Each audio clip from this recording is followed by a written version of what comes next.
अररिया जिले का एक गांव है शुभंकरपुर।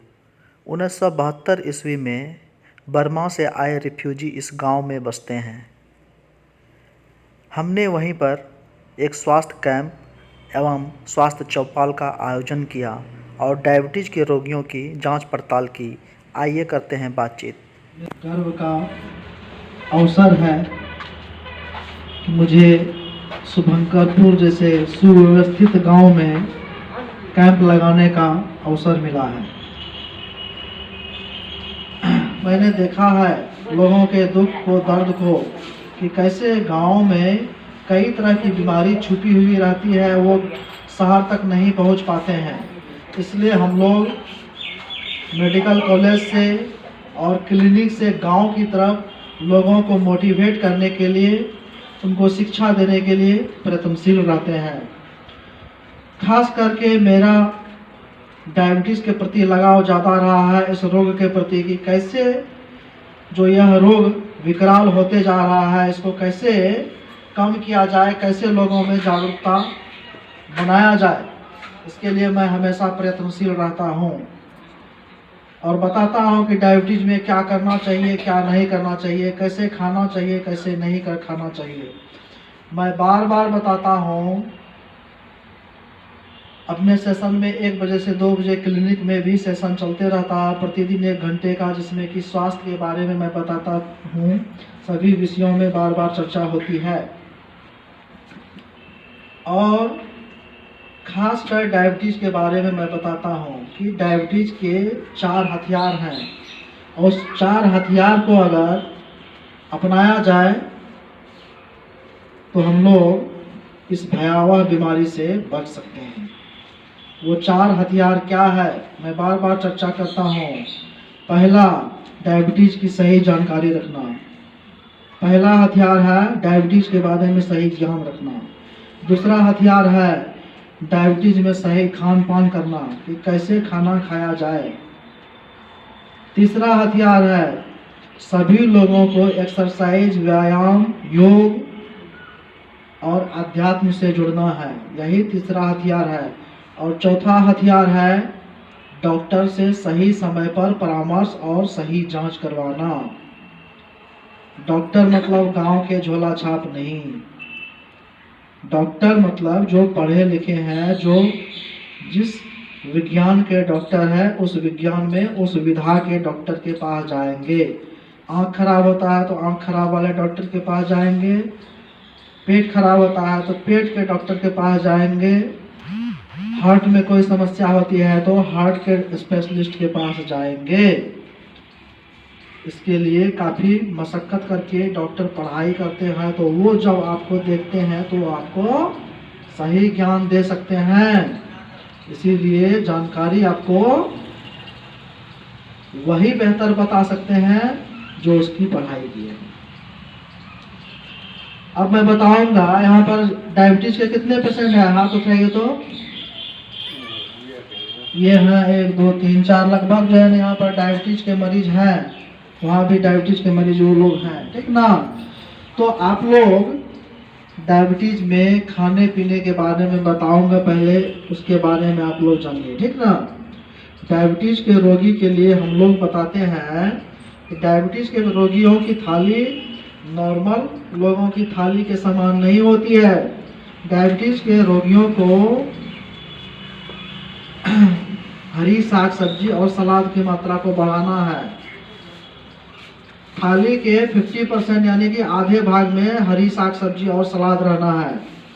हम लोग के यहाँ क्या होता है, थाली में आधा चावल या रोटी रहता है और आधे में दाल और मछली या अन्य चीज रहता है, ठीक ना। तो ऐसा नहीं करना है। डायबिटीज के पेशेंट में सब्जी की मात्रा ही ज़्यादा रखना है। ये आइडियल गांव है।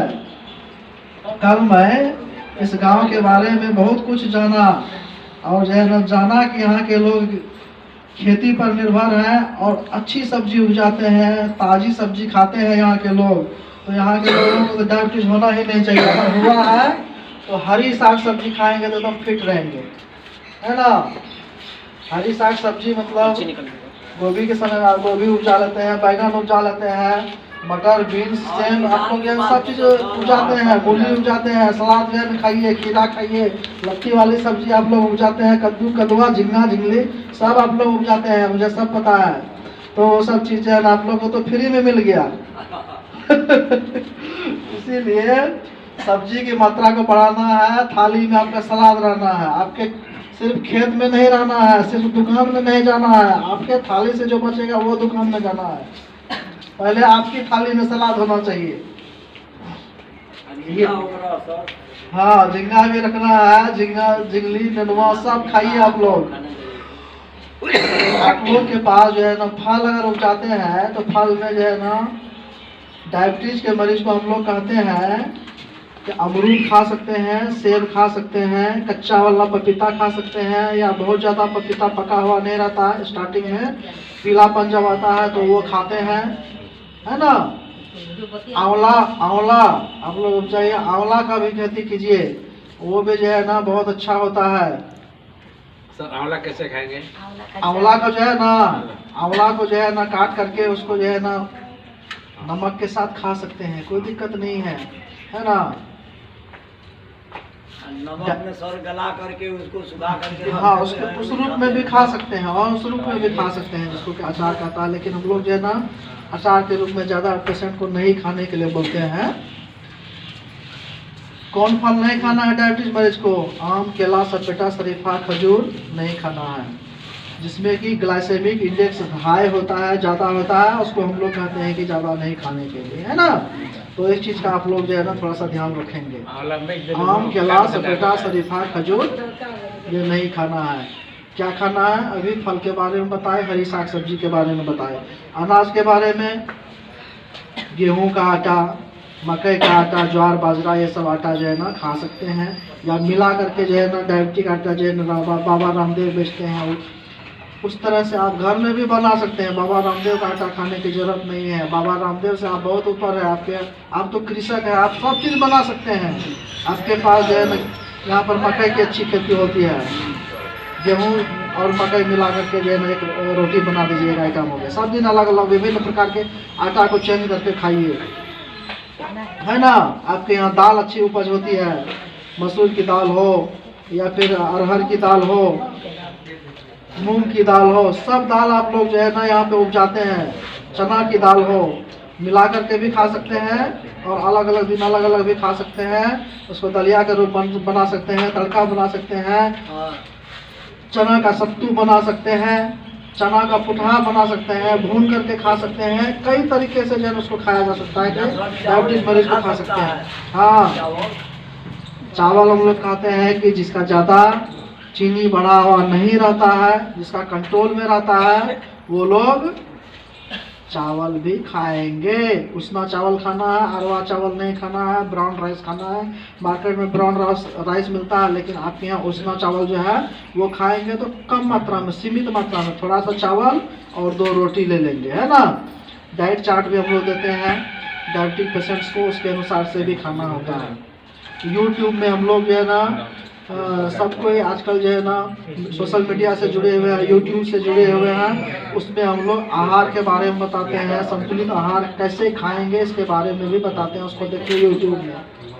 एक्सरसाइज के बारे में बताते हैं कि कैसे एक्सरसाइज करना है। डायबिटीज मरीज को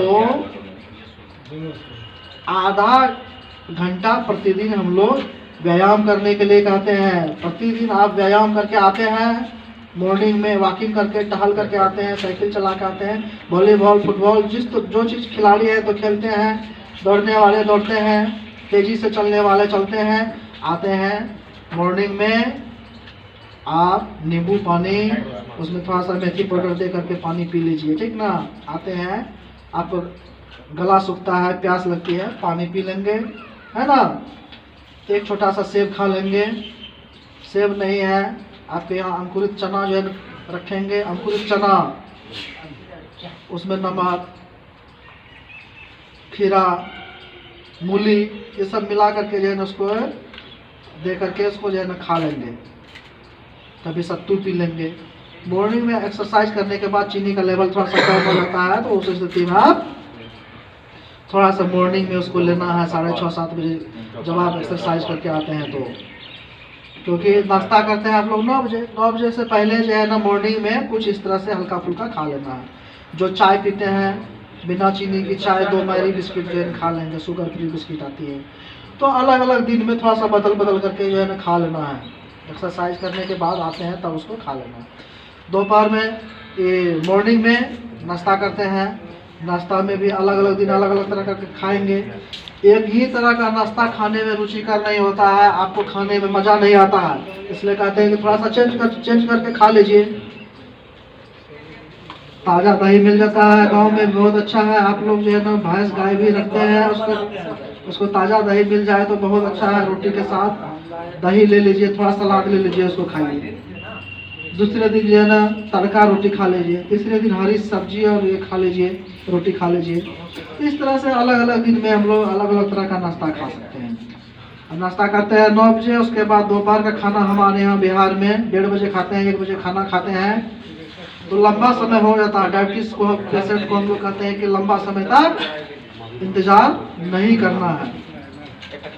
तो 11 बजे कुछ खा लेंगे, फ्रूट्स खा लेंगे, जो सीजनल फ्रूट्स हैं, जो हम लोग डायबिटीज के मरीज को खाने के लिए बताते हैं, वो फ्रूट नहीं जो कि नहीं बताते हैं, देखना। या नहीं है तो 2 बिस्किट ले लेंगे, है ना, या कोई सत्तू पी लेंगे। अलग अलग दिन जो है ना अलग अलग तरह का मेनू बना करके आप लोग जो है ना कर सकते हैं। अब उसके बाद 1:30 बजे हम लोग क्या कहते हैं कि खाना खाना है। तो खाना खाना है तो क्या खाना है? खाना में हम लोग बताया है कि ज़्यादा सब्जी, हरी सब्जी और सलाद की मात्रा रखना है। सलाद के बारे में तो आप लोग जानते हैं कि सलाद किसको कहते हैं। और उसके बाद हरी साग सब्जी के बाद 25% आपका जो रहता है प्रोटीन वाले पदार्थ रहते हैं, जिसमें कोई मछली खाते हैं तो मछली खाएंगे, चिकन खाते हैं तो चिकन का 2 पीस खा लेंगे, जो पनीर खाते हैं पनीर खाएंगे, दाल खाते हैं दाल खाएंगे। अलग अलग चीज़ जो है ना आप लोग खाएंगे बदल करके, है ना। दही जो लोग लेते हैं थोड़ा दही ले लेंगे, जो वैष्णव है शाकाहारी है उस शाकाहारी भोजन को ले लेंगे। तो इस तरह से हम लोग खाने के बारे में दोपहर का हो गया। अब दोपहर में जब खाते हैं 1:30 बजे, अब हम लोग यहाँ खाते हैं रात का खाना खाते हैं 8 बजे के आसपास, 8:30 बजे 9 बजे खाते हैं। इस बीच में लंबा गैप हो जाता है तो हम लोग कहते हैं शाम में भी कुछ खाना है। डायबिटीज मरीज को शाम में भी 5 साढ़े 5 बजे कुछ खा लेना है, या तो बिस्किट चाय ले लेंगे। चाय 2 बार आप पी सकते हैं बिना चीनी की चाय। कुछ लोग जो है ना शुगर फ्री टैबलेट आता है उसको दे करके पीते हैं, कभी कभी उसको भी पी लेंगे। मिठाई खाने का मन है, आजकल शुगर फ्री मिठाई भी मार्केट में अवेलेबल है, उसको जो है ना ले लेंगे। और बहुत लोग आप लोग बनाते भी हैं घर में मिठाई, तो शुगर फ्री टैबलेट्स को ले करके मिठाई भी बना सकते हैं, है ना। तो इस तरह से खाने में आपका रुचिकर हो गया, मिठाई भी खा लिए और आपका चीनी भी नहीं बढ़ा, ठीक ना। इसलिए ये जानकारी रखना बहुत ज़रूरी है। तो खाने का पहला हथियार के बारे में हम लोग बताए। उसके बाद दूसरा हथियार क्या बताए थे? एक्सरसाइज। एक्सरसाइज आधा घंटा करना है। एक्सरसाइज में आपको जो है ना सिर्फ जो है ना चलना ही नहीं है, मॉर्निंग वॉकिंग करके आते हैं, आपका हार्ट बीट बढ़ जाता है, खून का सर्कुलेशन बढ़ जाता है, एक्टिवेट हो जाता है टोटल सेल्स, चीनी की मात्रा घटता है। एक्सरसाइज करने से फायदा होता है, आपकी थकावट खत्म हो जाती है, दिन भर फ्रेश महसूस करते हैं। जो लोग बताते हैं कि सर हम हमेशा थके हुए रहते हैं, एक्सरसाइज करने लगेंगे तो धीरे धीरे आपकी थकावट भी कम होने लगती है। और बताते हैं नहीं सर हम एक्सरसाइज नहीं कर पाएंगे, हम थोड़ा दूर चलते हैं तो थक जाते हैं। तो वैसे लोगों को हम लोग बताते हैं पहले दिन जो है 200 मीटर चलेंगे, 2 घर आगे चल करके गप करके आ जाइए।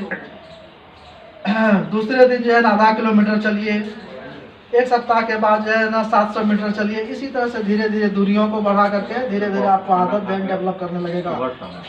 और जब आप चलने लगेंगे, जिनका सांस फूलता था, थकावट लगता था, सीढ़ी में चढ़ने में दिक्कत होता था, अब आप महसूस करेंगे कि आप जो है आप थकते नहीं हैं। और इसीलिए एक्सरसाइज की हैबिट्स को जब आप अपना लेते हैं तब आप देखते हैं कितना आपको तरोताजगी महसूस होता है, आपका चीनी भी डाउन होने लगता है। तब जितना हायर पावर की जो दवा जो ले रहे थे अब जो है ना कम पावर की दवा से भी काम चल जाता है। और बहुत सारे जो नए रोगी जो डायबिटीज़ के आते हैं, एक्सरसाइज और खान पान में कंट्रोल करने के बाद देखते हैं उसको दवा की भी ज़रूरत नहीं पड़ती है ना। तो ये जानकारी जो है ना एक्सरसाइज के बारे में ज़रूर रखना है आपको। साइकिल बहुत अच्छा है, मार्केट जाते हैं बाइक से नहीं जाएंगे। पहले कैसे साइकिल से जाते थे लोग, साइकिल से जाएंगे, पैदल चले जाएंगे, छोटे दूरी का काम है वह पैदल जाइए, ठीक ना, एक्सरसाइज हो जाएगा, बहुत अच्छा चीज़ है ना। जो लोग आधा घंटा 45 मिनट एक्सरसाइज लंबे समय तक नहीं कर पाते हैं तो 2 टाइम में कर लेंगे, शाम में 20 मिनट कर लेंगे, मॉर्निंग में 20 मिनट कर लेंगे। इतना एक्सरसाइज करना है कि दिल की धड़कन तेज हो जाती है, उतना एक्सरसाइज करना है, पसीना आ जाना है, लेकिन ओवर एक्सरसाइज नहीं करना है। इतना ज़्यादा एक्सरसाइज नहीं करना है कि छाती में दर्द हो जाए। जो हार्ट के पेशेंट है वो लोग थोड़ा सा सावधानी रख करके डॉक्टर को सलाह ले करके तब एक्सरसाइज करेंगे, है ना। अब आप डॉक्टर के पास क्यों आते हैं, अब ये जानना जरूरी है। डायबिटीज है तो डायबिटीज में डॉक्टर के पास जाने की जरूरत क्या है? चीनी बढ़ा हुआ है तो क्या दिक्कत है? बहुत सारे हमारे पास पेशेंट आते हैं, कहते हैं कि सर हमको कोई दिक्कत नहीं रहता है, डायबिटीज में हमको कोई दिक्कत ही नहीं है, चीनी बढ़ा हुआ है 450 रहता है। तो ऐसे रोगी जिसका कि चीनी जो है ना बढ़ा हुआ रहता है, सिर्फ आज के लिए दवाई नहीं खाते हैं, आज के लिए डॉक्टर के पास नहीं जाते हैं, आने वाली समस्याओं को रोकने के लिए आप डॉक्टर के पास जाते हैं। दीर्घावधि समस्याएं जो आने वाली बीमारी है उस चीज़ को रोकने के लिए आप डॉक्टर के पास जाते हैं। डायबिटीज़ में आँख की रोशनी खत्म हो जाती है, लोगों की हार्ट अटैक बहुत ज़्यादा बढ़ जाता है, नॉर्मल रोगियों की तुलना में 4 गुना ज़्यादा हार्ट अटैक होने की संभावना है डायबिटिक पेशेंट को, है ना। लकवा की शिकायत डायबिटिक पेशेंट में जो है ना बढ़ जाती है। 2-3 पेशेंट यहाँ आज लकवा के भी यहाँ पर आए हैं जिनको लकवा मारा हुआ, दवा नहीं ले रहे हैं, कहते हैं कि जो है ना सब ठीक चल रहा है, लेकिन अब जो लकवा मारेगा अब ठीक नहीं होगा, अब बेड धर लीजिएगा, बेड में पेशाब पैखाना होगा। तो उस चीज़ को रोकने की आवश्यकता है। हम लोग बार बार कैंप्स में जाते हैं और लोगों को अवेयर करने के लिए इस तरह की बातें करते हैं, लेकिन जो है वो कैंप तक ही सीमित रह जाता है। इसको बातों को आप लोग जानकारी को जो है ना रखेंगे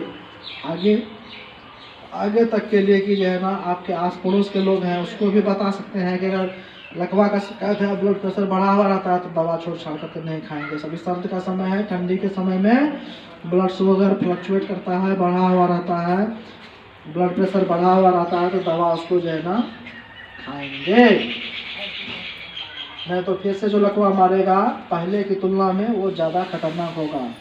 हो सकता है कि ब्रेन का नस फट जाए, खून की नली फट जाएगी तो ऑपरेशन की भी ज़रूरत पड़ जाएगी, महंगा खर्च है, इलाज है उसके लिए, तो कई लोगों को ज़मीन बेचना पड़ेगा उसके लिए।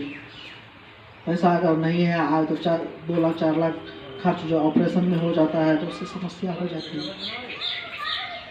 हार्ट अटैक की समस्या काफ़ी बढ़ गई लोगों में, डायबिटीज़ के पेशेंट में हार्ट अटैक की समस्या काफ़ी बढ़ जाती है, छाती में दर्द होता है, आम लोगों को पता चलता है, लेकिन डायबिटिक पेशेंट को हार्ट अटैक आता है तो उसको जो है ना दर्द भी महसूस नहीं होता है, लगता है कि सिर्फ गैस बना हुआ, पेट में भारीपन लग रहा है, बेचैनी लगता है, पसीना आता है, लेकिन वैसे लोग यह नहीं समझे कि उसे गैस ही बना हुआ है, हो सकता है कि उसको हार्ट अटैक भी आया हो।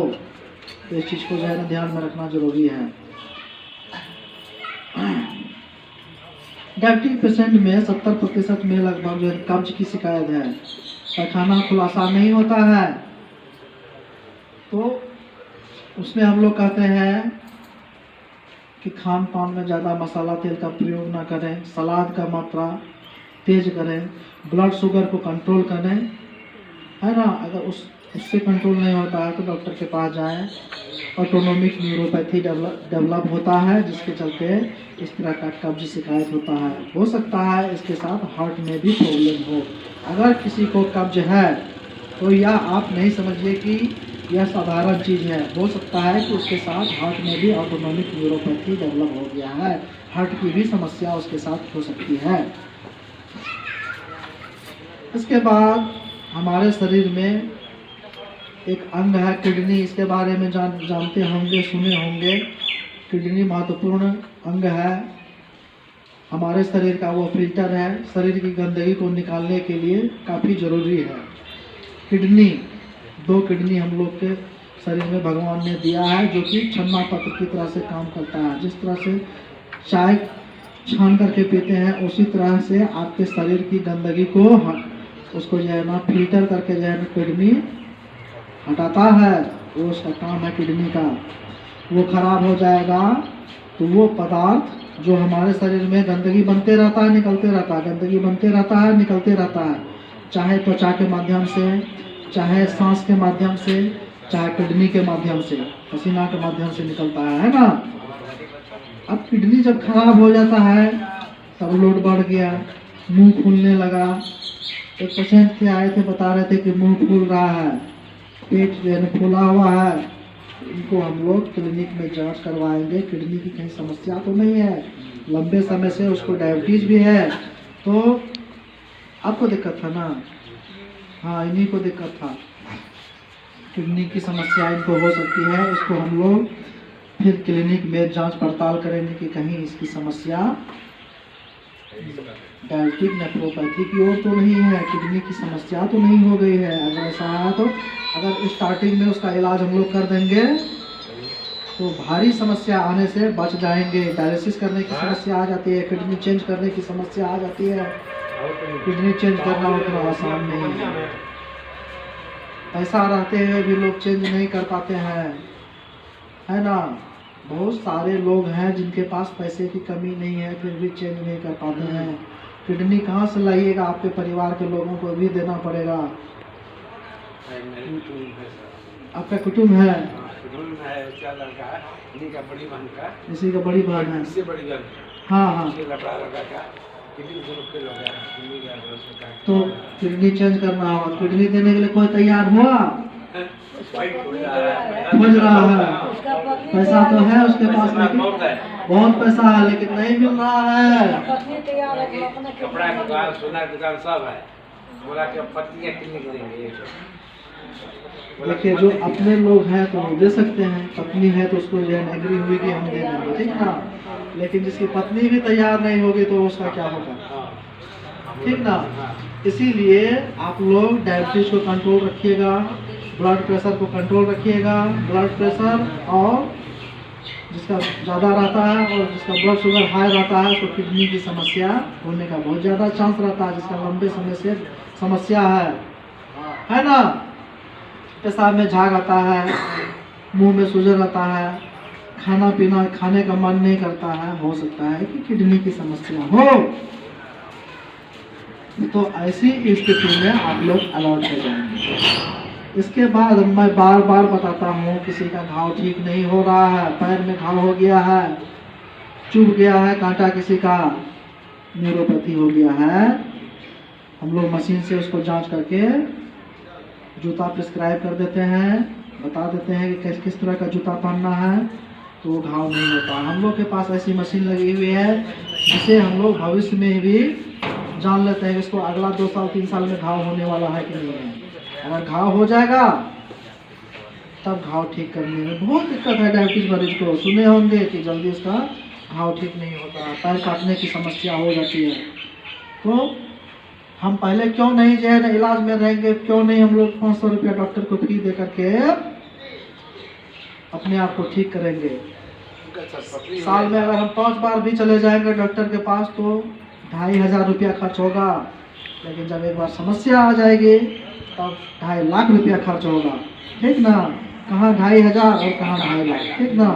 इसी चीज़ को मैं अवेयर करता हूँ। सरकारी अस्पताल में भी जाएंगे, आपके पास पैसा नहीं है, सरकार भी जांच के लिए मेडिकल कॉलेज है, पूर्णिया मेडिकल कॉलेज बगल में है, वहाँ पर सुविधा हम लोग जो है दे रहे हैं मेडिकल कॉलेज में। आप जा कर के वहाँ पर जो है जाइए, सब तरह का इलाज संभव है।